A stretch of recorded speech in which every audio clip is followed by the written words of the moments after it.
அனைவருக்கும் வணக்கம். நான் உங்கள் கேவி ஈஸ்வரி. அரசியல் வேட்டை. அதாவதுங்க, நேற்று காலையில் 6 to 7 மணி இருக்கும். காலம் காத்தாலேயே நம்ம வங்கியில் கலைஞர் மகளிர் உரிமை தொகைன்ற பெயரில் கிட்டத்தட்ட 5000 ரூபாய் வந்திருக்குது. பயங்கர ஷாக்கு. எதிர்கட்சிகள் மட்டும் இல்லைங்க, பொதுமக்களுக்கே ஷாக் ஆயிட்டு. 1 அழுத்துறதுக்கு பதிலாக 5 அழுத்திட்டாங்க போலது. அரசு அதிகாரிகள் எப்போதும் போல தூங்கிட்டாங்க போலது நாம நினைச்சிட்டு இருந்தோம். டிவி ஆன் பண்ண பிறகுதான் தெரியுது, முதலமைச்சர் இவ்வளவு பெரிய விளக்கத்தை கொடுக்குறாங்க.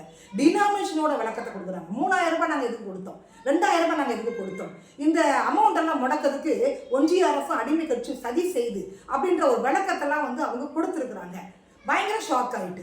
ஏன்னா 1.31 கோடி தகுதி உள்ள மகளிர் இருக்கக்கூடிய குடும்ப அட்டைதாரர்களுக்கு இந்த தொகையை கொடுத்துருக்குறாங்க. 21 பிரச்சாரத்தில் என்ன சொன்னாங்க, அனைத்து குடும்ப அட்டைதாரர்களுக்கும் சொன்னாங்க. ஆட்சிக்கு வந்த படம் தெரியுது, அனைத்து பெண்களுக்கும் தகுதி இல்லை தமிழகத்தை பொறுத்த வரைக்கும், அதனால நம்ம தகுதி பிரித்து கொடுக்கணும் அப்படின்னு சொல்லிட்டு தகுதி உள்ள மகளிருக்கு மட்டும்தான் நாங்கள் 1000 ரூபாய் கொடுப்போம் அப்படின்னு சொல்லிட்டு 28 மாதங்கள் கழித்து 1000 ரூபாய் கொடுக்க ஆரம்பிச்சாங்க. அந்த பணம் தான் இப்போ பார்த்தீங்கன்னா 5000 ரூபாய் கொடுத்துருக்குறாங்க. ஏன்னா தேர்தல் நெருங்கிட்டு இருக்குது இல்லையா, அதனால 3000 ரூபாய் இந்த மந்த்துக்கு, பிப்ரவரி மந்த்துக்கு, மார்ச், ஏப்ரல் 3000 ரூபாய் கணக்கு வச்சுக்கோங்க. அதுவும் போக 2000 ரூபாய் கொடைக்கானல் ஊட்டியெல்லாம் போய் என்ஜாய் பண்ணுங்க, சந்தோஷமா லைஃப்பை என்ஜாய் பண்ணுங்க அப்படின்னு நம்ம முதலமைச்சர் மனசு கொடுத்துட்டாப்ல. யார் அப்பா விட்டு பணம்லாம் நீங்க கேட்கக்கூடாது. இது அரசாங்கத்தோட பணம், யார் அப்பா விட்டு பணத்தை எடுத்து கொடுக்கல.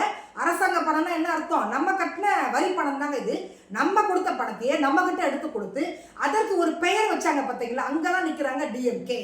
அதனாலதான் இங்க தமிழகத்தை பொறுத்த வரைக்கும் 6 முறை அவங்களால ஆட்சியை பிடிக்க முடிந்தது. ஆட்சியை பிடித்த பிறகு 28 மாதங்கள் கழித்து தான் மகளிர் உரிமை தொகை கொடுக்க ஆரம்பிச்சாங்க டிஎம்கே.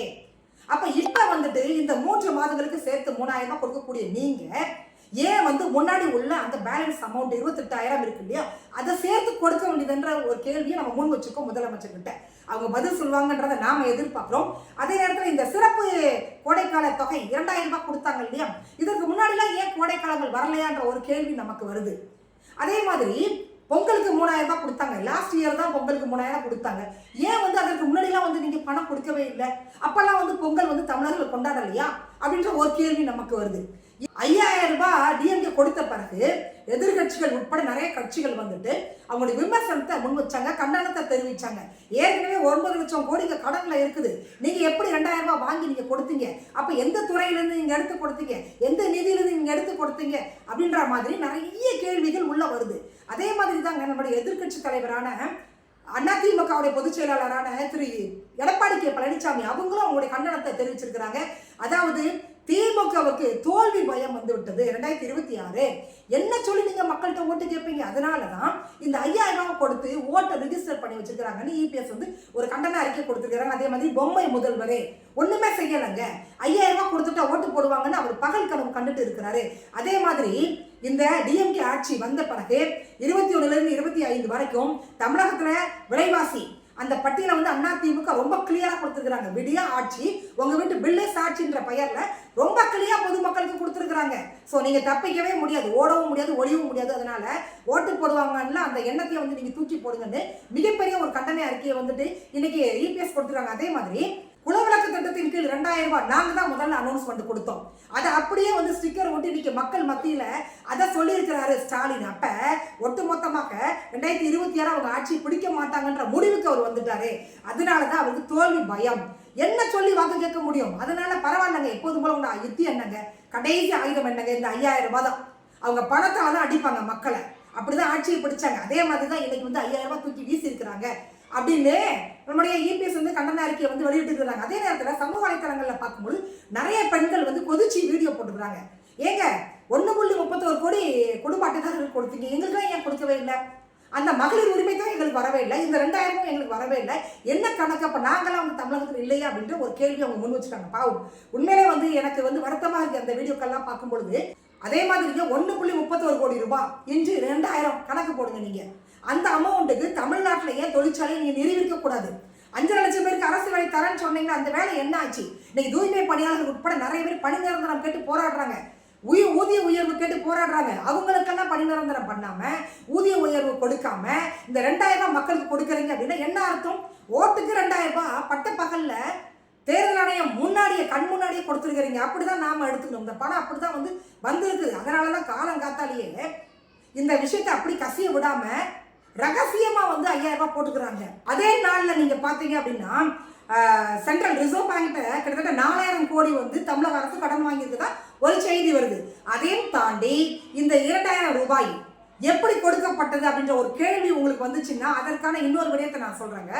டிஎம்கே ஆட்சி வந்த பிறகு 2021 to 25 இப்ப பட்ஜெட் தாக்கல் பண்றாங்க இல்லையா, ஒவ்வொரு வருடங்களும் வந்து பட்ஜெட் தாக்கல் பண்ணும்போது ஒவ்வொரு துறைக்கும் நிதி ஒதுக்குவாங்க.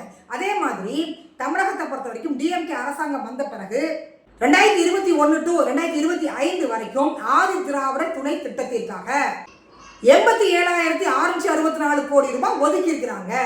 அதே மாதிரி பழங்குடியினர் துணை திட்டத்திற்காக 8,078 கோடி ரூபாய் ஒதுக்கி இருக்கிறாங்க. இப்ப நம்மளோட கேள்வி என்னன்னா, தமிழக அரசு ஒதுக்கிய SC/ST மக்களுக்கான அந்த நிதி என்ன ஆனது, அந்த நிதியில நீங்க என்னென்ன பண்ணிருக்கீங்கன்ற வெள்ளை அறிக்கை வந்து மக்களுக்கு டிஎம்கே அரசாங்கம் கொடுத்தே ஆகணும்.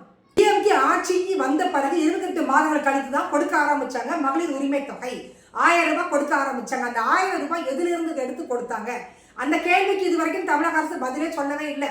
1000 ரூபாய் உங்களால எப்படி கொடுக்க முடிஞ்சது, எதுல இருந்து எடுத்து கொடுத்தீங்க, அந்த கேள்விக்கான பதில் வந்து இப்ப நமக்கு கிடைச்சிருக்குது, ஆதாரத்தோட கிடைச்சிருக்குது. என்ன தெரியுங்களா, கடந்த டிசம்பர் மாதத்துல 2025 ஒரு பர்சனு தகவல் அறியும் உரிமை சட்டத்துல ஒரு கேள்வியை முன்வைக்கிறாரு. என்ன கேட்கிறாருன்னா, இந்த கலைஞர் மகளிர் உரிமை தொகை கொடுத்துட்டு வர்றாங்கல்ல டிஎம்கே அரசாங்கம், 28 மாதங்கள் கழித்து தான் கொடுத்துட்டு வர்றாங்க. அந்த தொகை வந்து எந்த துறையிலிருந்து எந்த நிதியிலிருந்து எடுத்து கொடுக்குறாங்க, அதுவும் வந்துட்டு குறிப்பாக பழங்குடியினர் அந்த நிதியிலிருந்து எடுத்து கொடுக்கப்பட்டதான்ற கேள்வியை முன்வைக்கிறப்ப தகவல் அறியும் உரிமை சட்டம் என்ன சொல்லியிருக்காங்க, ஆமான்னு சொல்லியிருக்காங்க. ஆமான்னு கிளியரா 2023 இருந்து 2023 to 24, 24 to 25, 25 to 26 இந்த 3 வருடங்கள்ல எவ்வளவு நிதி அதிலிருந்து இந்த கலைஞர் மகளிர் உரிமை தொகைக்கு கொடுக்கப்பட்டது என்ற விவரத்தை வந்து ஆதாரத்தோட தகவல் அறிவு உரிமை சட்டம் கொடுத்திருக்கிறாங்க. 2021 to 26 வரைக்குமே SC/ST மக்களுக்கு ஒதுக்கி அந்த நிதியிலிருந்து தான் கலைஞர் மகளிர் உரிமை தொகை வரவு வைக்கப்பட்டது குடும்ப அட்டைதாரர்களுக்கு. இந்த கேள்வியை தான் நாம வந்து அண்ணன் திருமாவுக்கும் அண்ணன் வேல்முருகனுக்கும் அண்ணன் சீமானுக்கும் நாம முன்வைக்கிறோம். அதாவது SC/ST மக்களுக்காக அரசாங்கம் ஒதுக்கி அந்த நிதியிலிருந்து பணத்தை எடுத்து நீங்க அனைத்து குடும்ப அட்டைதாரர்களுக்கும் கொடுப்பதற்கு என்ன ரைட்ஸ் உங்களுக்கு இருக்குது, அந்த மக்களுக்கு ஒதுக்கிய நிதி என்ன ஆனது, அந்த நிதியில நீங்க என்னென்ன செய்திருக்கிறீங்க, அந்த வெள்ளை அறிக்கையை வந்து தமிழக அரசு கொடுக்க முடியுமா, இல்ல கூட்டணி கட்சிகள் தான் இந்த கேள்வியை முன்வைக்க முடியுமா? அண்ணன் திருமா பாராட்டி கடிதமெல்லாம் எழுதியிருக்கிறாங்க, ஒரு ஆர்டிக்கல் வெளியிட்டு இருக்கிறாங்க, ஒரு வீடியோ வெளியிட்டு இருக்கிறாங்க. திராவிட முன்னேற்ற மறுபடியும் ஆட்சியை பிடிக்கணும்னு சொல்லியிருக்கிறாங்க. அதனால தான் நான் அந்த கேள்வியை நான் முன்வைக்கிறேன். தாழ்த்தப்பட்ட மக்களுக்காக ஒதுக்கிய நிதியில எப்படி நீங்க கலைஞர் மகளிர் உரிமை தொகை கொடுப்பீங்க? ஆதி திராவிடர்களாக இருந்தாலும் சரி, அதே மாதிரி பழங்குடியினராக இருந்தாலும் சரி, SC/ST மக்களை பொறுத்த வரைக்கும் அவங்களுக்கு அரசாங்கம் ஒதுக்கக்கூடிய அந்த நிதி, அந்த இடஒதுக்கீடு என்பது அவங்களை போய் சேருவதே கிடையாது. மற்ற சமூகத்தினர் இதை வந்து மிஸ்யூஸ் பண்றாங்க, ஆட்சியாளர்கள் மிஸ்யூஸ் பண்றாங்கன்ற விமர்சனம் இருக்கும் பொழுது நீங்க அவங்களுக்கு ஒதுக்கி அந்த நிதியில இருந்து எடுத்து கலைஞர் மகளிர் உரிமை தொகை கொடுக்கறீங்க நீங்க அப்படின்னா நீங்க யாரை ஏமாத்துறீங்க? SC/ST மக்களை இந்த சமூக நீதி பேசக்கூடிய கட்சி ஆட்சி வந்து பகிரங்கமாக ஏமாற்றி இருக்கிறது, பட்ட பகல்ல ஏமாற்றி இருக்கிறது. இதை கேட்க அண்ணன் திருமா அவர்களுக்கு திராணி தில்லு இருக்குது, அண்ணன் வேல்முருகனுக்கு திராணி இருக்கா? நீங்க இந்த 5 வருட காலத்துல SC/ST மக்களுக்கு எவ்வளவு நிதி ஒதுக்குனீங்க, என்னென்ன வாக்குறுதி கொடுத்தீங்க, என்னென்ன செய்து முடிச்சிருக்கீங்க, இப்ப அந்த நிதியில எவ்வளவு பேலன்ஸ் இருக்குது, இதை வந்து வெள்ளை அறிக்கையாக தமிழக அரசு வெளியிட தயாராக இருக்கிறாங்களா? இன்னைக்கு அந்த 5000 ரூபாய் முன்னிட்டு கூட்டணி கட்சிகள்லாம் பாராட்டி பேசி வீடியோ வெளியிட்டு இருக்கிறாங்க. எனக்கு வருத்தமா இருக்கிறத பார்க்கும் பொழுது நீங்க தொழிற்சாலையை நிறுவி அதுல வரக்கூடிய லாபத்துல நீங்க மக்களுக்கு பண்ணுங்க, நாங்க வேண்டாமே சொல்லல. 5000 ரூபாய் கொடுக்கறதுல எனக்கு எந்த ஒரு மாற்று கருத்தும் இல்லை, ரொம்ப மகிழ்ச்சி. எனக்கு மக்கள் பணத்தை வாங்குறாங்க, 5000 ரூபாய் வாங்குறாங்க அப்படின்னா எனக்கு ரொம்ப மகிழ்ச்சி. ஆனால் அந்த நிதி எங்கிருந்து எடுத்து கொடுக்கப்பட்டது?